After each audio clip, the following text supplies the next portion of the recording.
Welcome, welcome, welcome. Ed Martin, great to be with you tonight. Thank you for joining me. Pro America Report, proamericareport.com. Go there and sign up for the Wink. And first, at the Wink, the daily Wink, an email, it goes out 5 a.m.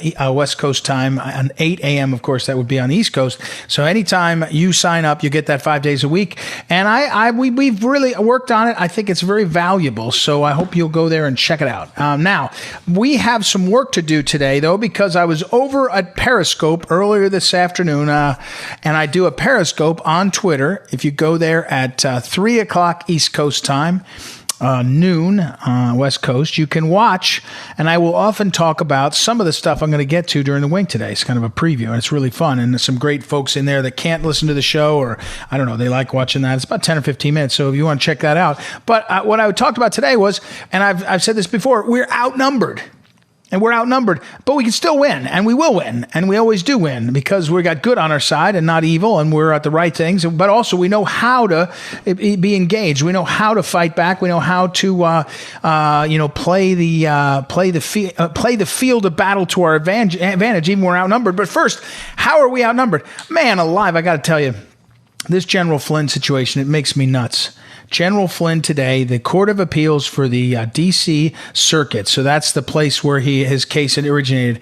The full Court of Appeals announced that they want to have a rehearing, and the whole Court of Appeals will hear it. Now, a few weeks ago, a 3-judge panel said that, it's time to move on. Now, the whole Court of Appeals says we're going to hear it August 11th, another argument, another round of nonsense, another round of wasted time, more delays, more keeping him off the field of battle in terms of politics and America's future. And it's just disheartening to me. It just makes me just so disheartened. And here's why. The Court of Appeals in D.C., it's made up of like 11 Democrats and like 5 Republicans. So the fix is in again. And they just don't care to pretend that they're abiding by the law or what's right. They're just doing whatever. And they're doing it to damage him and damage the president. I mean, and here's my point on this. Yesterday, the 4 big tech giants, the CEOs of the 4 big tech, Amazon, Google, Facebook, and Apple, sat before on Skype or on Zoom or whatever before one of the House committees. And when they were confronted, they basically admitted, yeah, of course we censor people. We have to pick and choose winners. They basically admitted that. I mean, they admitted at Google, I think it was, that admitted, yeah, we do. We block certain people and we pick and choose, and it's not automatic. It's not the algorithm. It's not the words you use. It's a preference on issues. And then 3 of the 4, Facebook did not say this, but 3 of the 4 said, Communist China does not steal our intellectual property. Why did they say that? Because they do business in China. Everybody in the world knows that China steals intellectual property and has for decades. Facebook said, Zuckerberg said they don't steal because he doesn't do any business in China. He's got a competitor there, so he doesn't need to kiss up to him.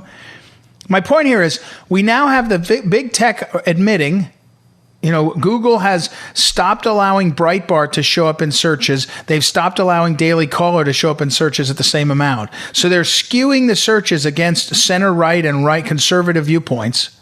The big tech has admitted that too. We see it on Twitter all the time.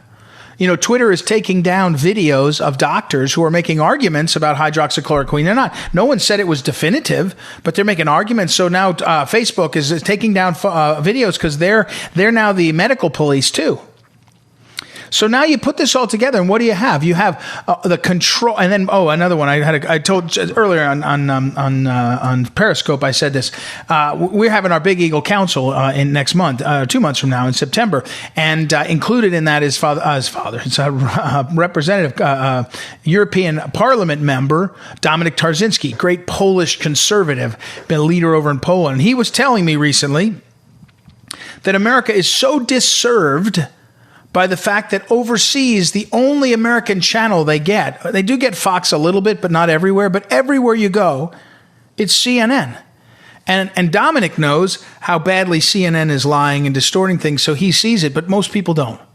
And he said, it's just devastating for America to be portrayed in the world with CNN as the leader. And so my point is, my point here is that the odds against us, the numbers against us, we got big tech against us, we got the media against us, even Fox News today. And I got to be careful how I say this, but I have to say, Fox News covered Congressman John Lewis's funeral in Atlanta, and it was a made-for-TV kind of, I guess it was fine. It was nice. I think he was a nice man. I don't know him. And he had a long career. but they covered it sort of breathlessly. He was a congressman. They don't cover the death of other congressmen quite so dramatically. And I just kind of watched and I thought, I don't know about this.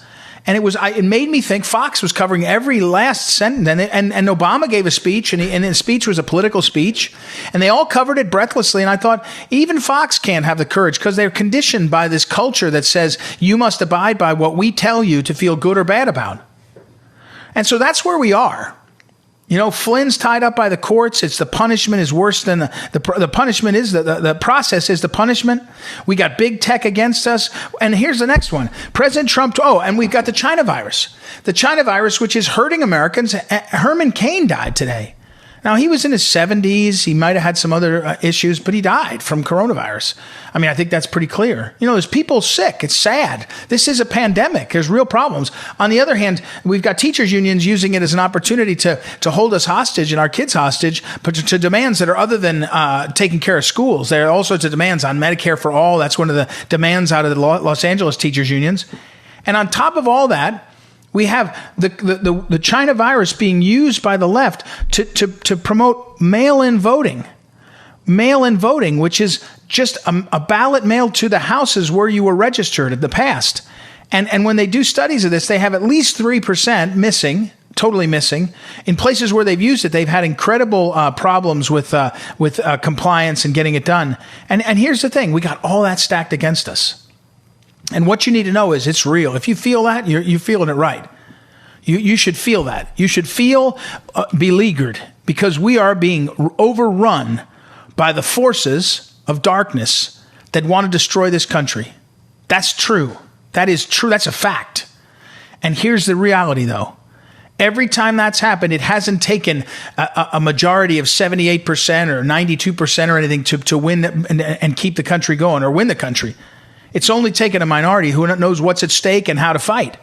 And so you and me and everybody else who's listening and all over the country, you have to know this. The odds are we're outnumbered by all the craziness happening. But that doesn't mean we're going to be beaten. It doesn't mean we can't win. It doesn't mean we won't win. It just means we have to understand where the numbers are coming from. And here's the challenge to you. You know, what you need to know is that's the reality. It's a real deal problem.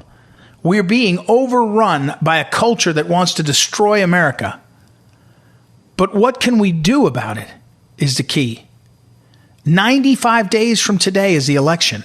You can't wait till 94 days from now to kind of decide to call your friend and get him to vote. You have to today, on day 95, in the evening, as you're listening to this, whenever you are, you have to decide. And here's what I'd recommend. My encouragement to you is find the congressman or congresswoman or the candidate in where you live.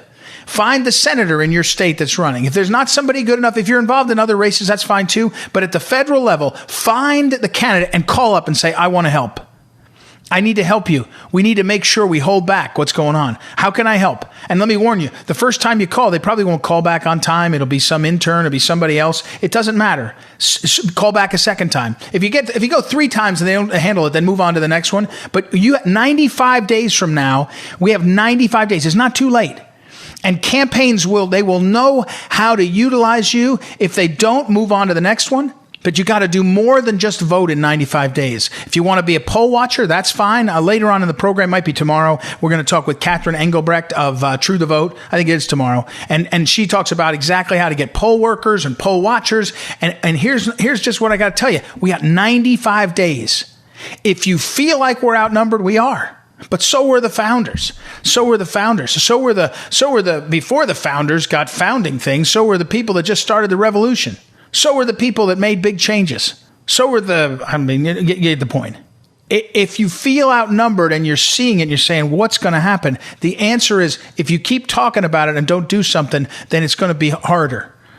So go now, 95 days from now, and sign up to help a candidate, help a congressional candidate, a Senate candidate, help somebody and get involved in the system. Because if you do that today for 95 days, however you do it, might do phone calls, might do door knocking. I'm not sure there's much of that. Might work a poll, might go to events, might do anything. But get engaged, and it will pull along in your wake more people. They'll see it. All right, we got to take a break. We'll be right back. It's Ed Martin here on the Pro America Report. Be back in a moment.